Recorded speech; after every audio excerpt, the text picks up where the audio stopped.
Hello बच्चों, let's read this question. The question says an organic compound A with molecular formula C5H10O does not reduce tolerance reagent but forms an addition compound with NaHSO3 and gives positive iodoform test on heating with NaOH in the presence of I2. On vigorous oxidation it gives ethanoic and propanoic acid. Write the possible structure of the compound, the IUPAC name of the compound and number 3 the reaction of A with NaHSO3. तो हमको यहाँ पे question में बोल रहा है कि एक कंपाउंड है C5H10O जो क्या करता है, टॉलरेंस रिएजेंट को रिड्यूस नहीं करता है और एक एडिशन कंपाउंड फॉर्म करता है NaHSO3 that is sodium bisulphide के साथ, और ये और भी एक काम करता है जो कि है पॉजिटिव आयोडोफॉर्म टेस्ट देता है और विगरस ऑक्सीडेशन में ये प्रोड्यूस करता है इथानोइक एंड प्रोपानोइक एसिड। तो इस क्वेश्चन का की कंसेप्ट क्या है हम देख लेते हैं। तो यहाँ पे हमारा 4 की कंसेप्ट होगा। पहला जो है वो does not reduce tolerance reagent which is ketone.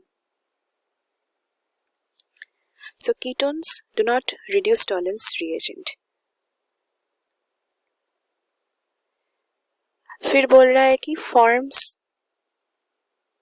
addition compound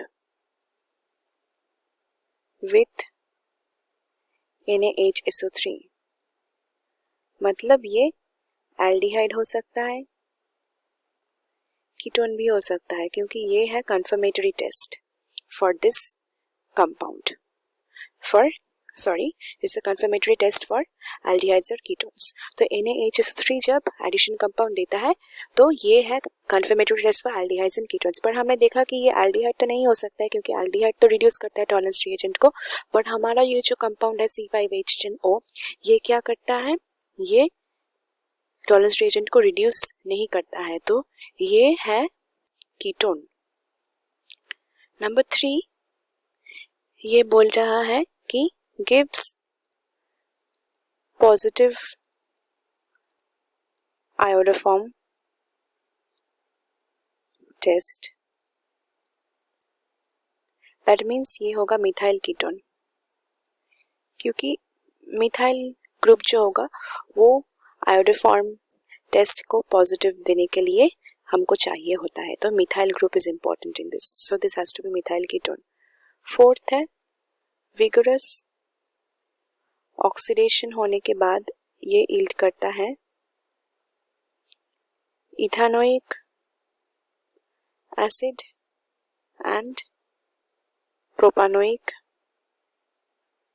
acid, मतलब ये इथानोइक एसिड 2 कार्बन होता है, प्रोपानोइक एसिड 3 कार्बन होता है, मतलब ये हमारा जो कीटोन है वो एक 5 कार्बन कंपाउंड है। और हमको क्वेश्चन में भी बोला गया है कि C5H10O मतलब ये 5 कार्बन कंपाउंड है। तो हम ये एक एक करके देखते हैं क्या होगा। तो हमारा ये है compound C5H10O, so this is our compound. तो हम पहले ही इसका नंबर 1 सॉल्व करते हैं जो बोल रहा है कि possible structure of the compound.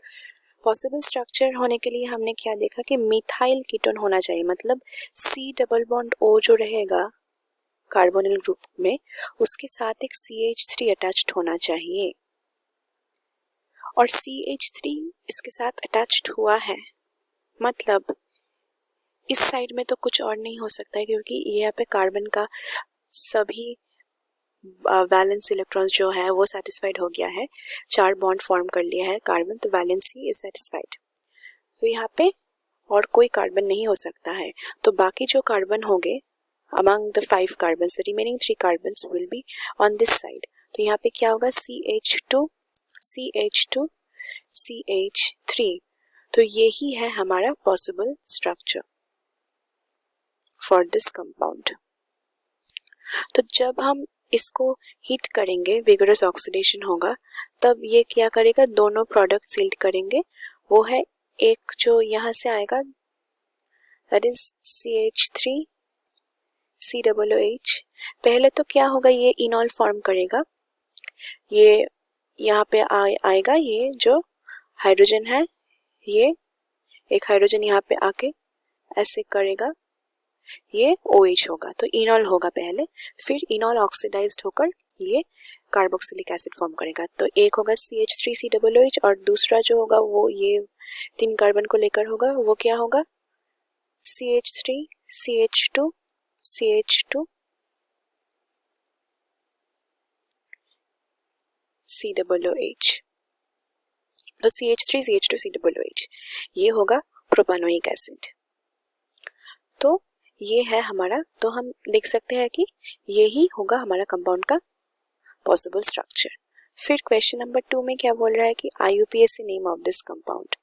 IUPAC name इसका क्या हो सकता है?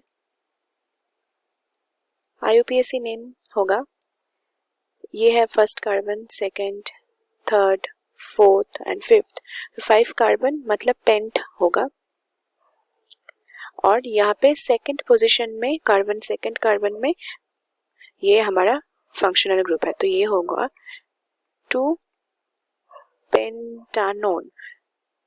ये वाला सफिक्स क्यों है? क्योंकि ये है कीटोन, तो ये होगा 2 पेंटानोन। ये है हमारा कंपाउंड का IUPAC नेम। फिर हमारा बोल रहा है कि नंबर 3 में reaction of A with NaHSO3।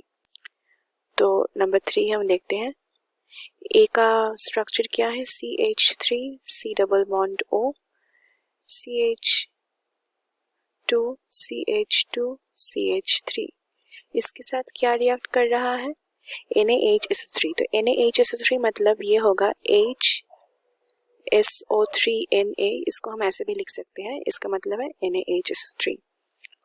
तो यहाँ पे ये पोर्शन जो है ये है न्यूक्लियोफाइल